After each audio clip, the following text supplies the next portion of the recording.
Dale Russell is one of the best investigative reporters in television in the country, winning many awards. The first was when he was starting his journalism career at WGST Radio, which aired a rare multi-story investigation into arson at a doctor's clinic. He came to WGST Radio in the 70s, late 70s, I believe as a sports intern. But we made a huge mistake. We let Dale answer the phone once, and he picked up the news tip line. And it was a doctor from a Gwinnett County hospital whose clinic had been firebombed by other doctors.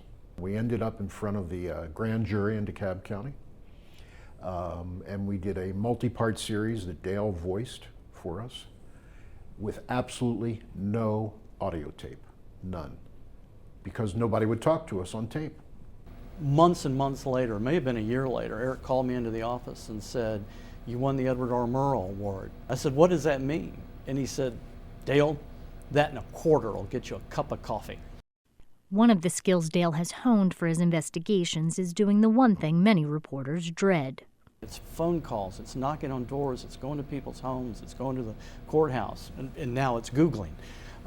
But that's where it's all done, and that's where the best reporting is done. It was his research skills that brought him the highest award in broadcast news, the Peabody. That was for a story about racial profiling by customs agents, which led to changes in how international arrivals suspected of drug possession were handled. We had to get the data through a Freedom of Information request and then go through it case by case by case to build the profiling case, if you will. And we were able to do that and back up the anecdotal story that we heard from the insider who worked in customs and had told us that.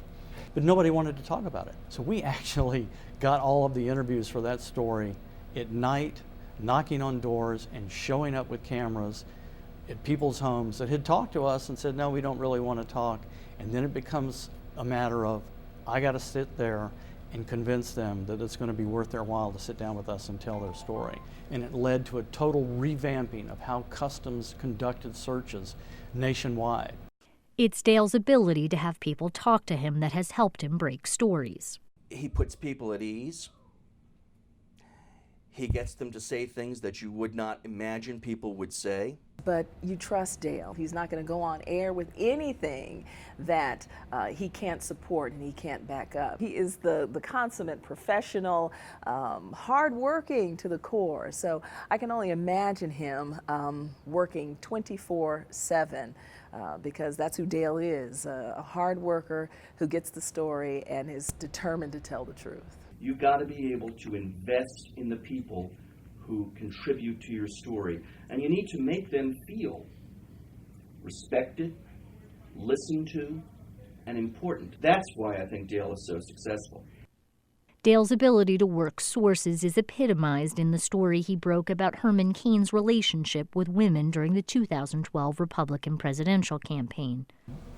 It really ultimately came down to, how do we convince this woman, Ginger White, to sit down and talk to us when national media were asking her the same thing? And ultimately she agreed. Then the next step is, how do we prove what she's saying? She had some documentation, and the documentation was critical, phone records and things like that, and we had that. But ultimately we needed to talk to Mr. Cain, and he pretty much backed up a good part of her story in the very first phone interview that we had. They admitted that he knew her, admitted that he had made some payments to her, told me that his wife didn't know about it. Dale does not work these stories by himself. Mike Carlin, terrific journalist, good leader, and he supervises the I-team directly on a daily basis. And from the days of Belcher to Russell to Randy to Virginia Ellis and Dana Fowle, I believe that I-team has lived up and surpassed any expectation that you should have for a local television news unit. I actually care a great deal about the people that I'm covering. It's just a part of my nature. But at the same time, I hate bullies. I don't like to see people get away with something, and I don't like to see the public trust violated.